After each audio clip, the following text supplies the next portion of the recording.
प्रिय विद्यार्थियों, आज का हमारा ये एपिसोड बीए भाग द्वितीय हिंदी साहित्य प्रथम प्रश्न पत्र पर आधारित है। ये जो उद्बोधन है महर्षि दयानंद सरस्वती विश्वविद्यालय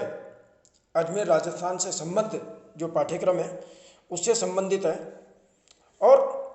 इसके पहले के एपिसोडों में मैं आपको भूषण के बारे में चर्चा कर चुका हूँ कि किस तरीके से भूषण हमारे रीतिकाल के रचनाकार थे और उनका सामान्य परिचय हम कर चुके हैं। उनके पदों की व्याख्या हम कर रहे हैं। इस क्रम में पहले आपको कुछ पदों की व्याख्या बताई जा चुकी है।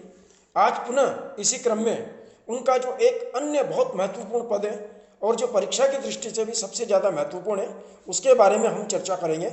देखिए आप, उनका ये जो पद है शिवाजी के शौर्य से संबंधित है। किस तरीके से शिवाजी के भय के कारण हम देखते हैं कि मध्यकाल में औरंगजेब जो मुगल बेग में औरंगजेब जो था वो किस तरीके से भारतीय जनता पर लगातार अनाचार और अत्याचार कर रहा था। शिवाजी ने उसका पूरी तरह विरोध किया और जब शिवाजी अपनी ताकत के बल पर सभी जगह विजय प्राप्त कर रहे थे तो प्रस्तुत छंद में रचनाकार ने यह बताया कि जो मुगल बादशाह थे उसकी जो बैगमें थी,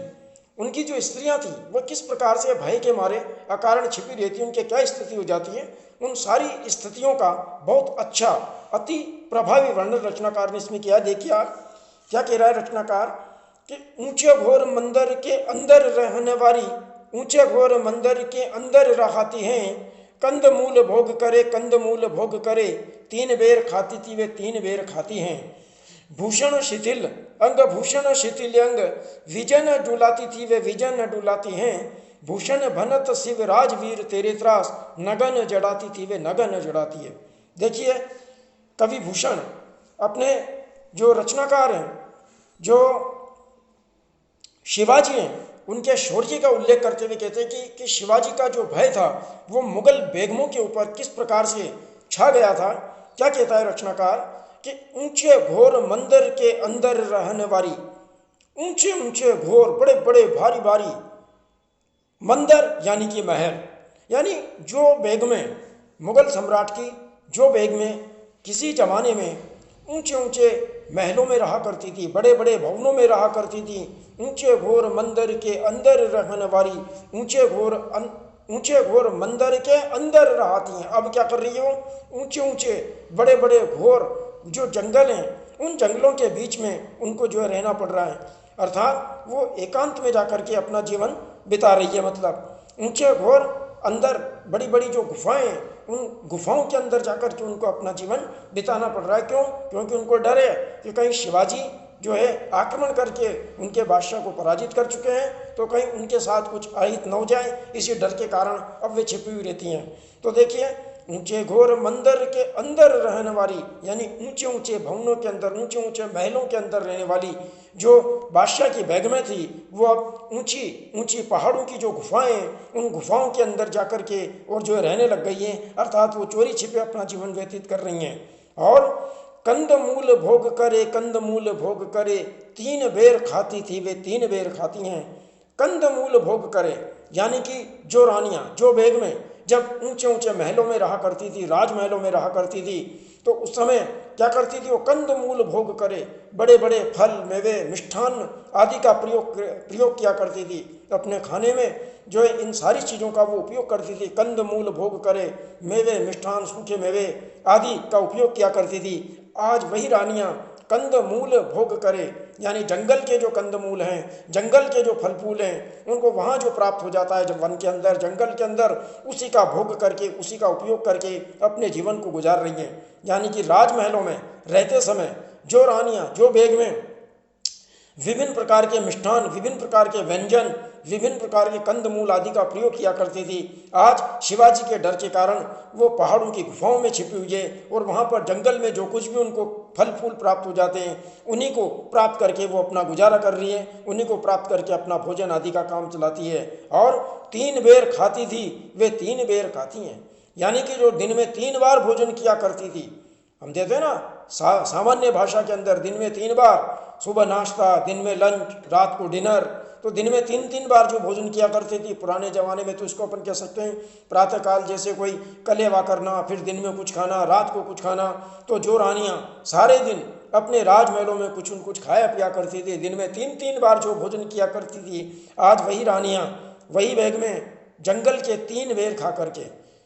झाड़ियों के बेर खा खा करके 2-2 3-3 बेर उनको जो प्राप्त हो जाते हैं, उन्हीं को खा करके वो अपना गुजारा कर रही है, उन्हीं को खा करके अपना जो है मतलब वो समय निकाल रही है। तो कहने का मतलब शिवाजी का जो भय है वो इतना ज़्यादा प्रभावी हो गया कि जो मुगल बादशाह की बैग में है वो किस तरीके से छिप छिप करके अपना जीवन व्यतीत कर रही हैं। और भूषण शिथिल्यंग, भूषण शिथिल्यंग, देखिए आप क्या रचनाकार ने कितनी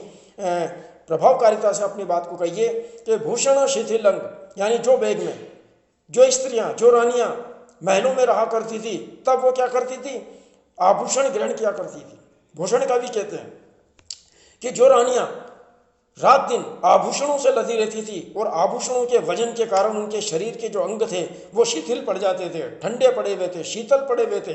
यानी उन महलों, उन बैगनों के, उन रानियों के जो शारीरिक अंग थे वो आभूषणों के वजन के कारण ढीले पड़े हुए थे, आभूषणों के वजन को उनके शरीर के अंग झेल नहीं पाते थे, तो भूषण शिथिल अंग। भूषण कवि कहते हैं कि उनके अंग आभूषणों के कारण शिथिल पड़ चुके थे, भूषण शिथिल अंग। अब भूषण कवि कहते हैं कि भूख के कारण उनके अंग शिथिल पड़ गए हैं, क्योंकि जंगल के अंदर, वन के अंदर उन्हें खाने पीने को कुछ प्राप्त नहीं होता है, जो कुछ भी उन्हें प्राप्त होता है उसी को खा करके वो अपना जीवन गुजार रही हैं, उसी को खा करके वो अपना समय निकाल रही है। तो जिन महारानियों के, जिन बेगमों के अंग किसी जमाने के अंदर महलों में रहते समय आभूषणों के कारण जिनके अंग शिथिल पड़े हुए थे, आज उनके वही शारीरिक अंग भूख के कारण शिथिल हो गए, भूख के कारण कमजोर हो गए, क्योंकि उन्हें पर्याप्त मात्रा में जंगल में भोजन भी नहीं मिल पा रहा है। तो भूषण शिथिल अंग, भूषण शिथिल अंग, विजन जुड़ाती थी वे विजन डुलाती हैं। विजन जुड़ाती थी अर्थात जिनके नौकरानियाँ, जिनके दासियाँ, बांदियाँ क्या करती थी, पंखा चला करती थी, उनके चंवर ढुलाया करती थी, उनके हवा किया करती थी, उनको सर्दी गर्मी बरसात उनकी पूरी रक्षा का काम किया करती थी। आज वही रानियाँ वही बेग में क्या कर रही है, विजन डुलाती है। विजन जहाँ कोई भी जन नहीं है, अर्थात जंगल, अरण्य, जंगल के अंदर क्या कर रही है, इधर उधर डोलती फिरती है। उनका कोई धनी धोरी नहीं है, उनको मानने वाला कोई नहीं, उनको समझने समझाने वाला कोई नहीं है। तो विजन डुलाती थी वे विजन डुलाती है, अर्थात जिनके बांदिया, दासियाँ, नौकरानियाँ चंवर ढुलाया करती थी, जिनके पंखे झला करती थी, आज वही बैग में वही रानियां शिवाजी के डर के कारण जंगल के अंदर, वन के अंदर इधर उधर डोलती फिरती रही है, इधर उधर भ्रमण करती फिरती रही है, इधर उधर भटकती रहती है। उन्हें सार संभालने वाला, उनकी सार संभाल लेने वाला कोई भी नहीं है। और भूषण भनत, वीर कवि भूषण कहते हैं, भनत माने कहना, बोलना, भूषण भनत शिवराज वीर तेरे त्रास, हे शिवराज, हे शिवाजी, आपके, हे वीर शिवाजी, आपके त्रास के कारण, आपके भय के कारण नगन जड़ाती थी वे नगन जड़ाती है। कि जो रानियां जो बैग में अपने राजमहलों के अंदर जो वस्त्र धारण करती थी, जिनके ऊपर नगीने जड़े रहते थे, जिनके आभूषणों में हीरे जड़े रहते थे, नगन जड़ाती थी, यानी जो नग्न हीरे मोतियों से जड़े हुए वस्त्र धारण करती थी, हीरे मोतियों से जड़े हुए आभूषणों को जो धारण किया करती थी, वही आज नगन जड़ाती हैं। जाड़े के अंदर नग्न रूप में, अर्थात वस्त्रहीन होकर के एक प्रकार से, यानी उनके पास वस्त्रों की इतनी कमी हो गई है कि आज जो है वे वस्त्रहीन होकर के एक प्रकार से जाड़े के अंदर परेशान है, वनों में घूमती रहती है। वन में जाड़ा है, सर्दी है, और उस सर्दी को बचाने के लिए भी उनके पास में पर्याप्त वस्त्र नहीं है। तो नगन जड़ाती थी वे नगन जड़ाती हैं, यानी कि आज वे जाड़े से परिपूर्ण है, आज उनके पास में पूरे वस्त्र भी पहनने को नहीं है। तो देखिए अब रचनाकार ने किस तरीके से शिवाजी की जो वीरता है, उस शिवाजी की वीरता का पूरी तरह वर्णन इसमें किया है। क्या कहता है कवि कि भूषण, इस छंद को हम उल्टा भी ले सकते हैं, देखिए आप, कि भूषण भनत शिवराज वीर तेरे त्रास। ये भूषण कवि कहते हैं कि हे शिवराज, हे शिवाजी, आपकी वीरता के भय के कारण, आपकी ताकत और आपकी शक्ति के भय के कारण वो मुगल बेग में जो किसी जमाने में ऊंचे ऊंचे महलों में रहा करती थी, आज वो पहाड़ की ऊंची ऊंची गुफाओं में छिपकर के अपना जीवन गुजार रही है। जो अपने राजमहलों के अंदर दिन में 3-3 बार भोजन किया करती थी, दिन में मेवा मिष्ठान आदि का प्रयोग किया करती थी, आज वही जंगल के 3-3 बेर खाकर के अपना गुजारा कर रही है। जिनके शारीरिक अंग आभूषणों से सदैव लदे रहते थे, जो आभूषणों से लदे होने के कारण जिनके शारीरिक अंग ढीले होने लग गए थे, आज वही भूख के कारण, उन्हें पर्याप्त मात्रा में अन्न धन आदि न मिलने के कारण पूरी तरह उनके अंग शिथिल होने लग गए हैं, वो कमज़ोर होने लग गई हैं। और जिनके नौकरानियाँ, दासियाँ, बांदियाँ क्या करती थी, पंखा झलाया करती थी, पंखा डुलाया करती थी, आज वही विजन यानी जंगल के अंदर इधर उधर भटकती फिरती है। तो है भूषण रचनाकार ये बताना चाहता है कि किस तरीके से शिवाजी के भय के कारण मुगलों ने एक प्रकार से अपने अत्याचार प्राय कम कर लिए थे और वे स्वयं भारतीय जनता के स्थान पर अपनी स्त्रियों की मान सम्मान आदि की रक्षा करने के लिए भी चिंतित हो गए थे और किस तरीके से उन्होंने भारतीय जनता को जो है परेशान करना बंद कर दिया। तो शिवाजी का जो शौर्य है, शिवाजी का जो प्रभाव है, वो इस प्रकार से लगातार भारतीय जनमानस में बढ़ता जा रहा था और भारतीय जनता उन्हें अपना नायक मान करके उन्हें श्रेष्ठ योद्धा के रूप में स्वीकार कर रही थी। यही सबसे महत्वपूर्ण रही है। जहाँ तक देखिए इस छंद की हम बात करते हैं साहित्यिक दृष्टि से, तो एक सबसे महत्वपूर्ण चीज़ ये है कि आप देखेंगे कि इस पूरे छंद के अंदर रचनाकार ने ज़्यादातर पूरी पंक्तियों की पुनरावृत्ति होती है। यहाँ पर देखिए आप, ऊंचे घोर मंदिर के अंदर रहन वाली, ऊंचे घोर मंदिर के अंदर रहती है। तो ये देखिए आप, यहाँ प्राय ज़्यादातर रचनाकार इसमें, अगर हम इसकी आलंकारिक व्याख्या करते हैं तो आलंकारिक जो व्याख्या है वो यमक अलंकार के रूप में इसका उदाहरण काफ़ी मात्रा में दिया जाता है। यमक अलंकार के रूप में ये पंक्तियां भूषण की बहुत ज़्यादा चर्चित हैं, लेकिन हम देखते हैं कि यमक अलंकार है बिल्कुल सामान्य व्याख्या है। सामान्य रूप से हम इसको स्वीकार कर सकते हैं कि जहाँ एक ही प्रक्रिया बार बार आ रही है और बार बार उसका अलग अर्थ हो रहा है, पर हम देखते हैं कि इसमें यमक के साथ साथ इसमें थोड़े और अलंकार भी हमारे को विश्लेषित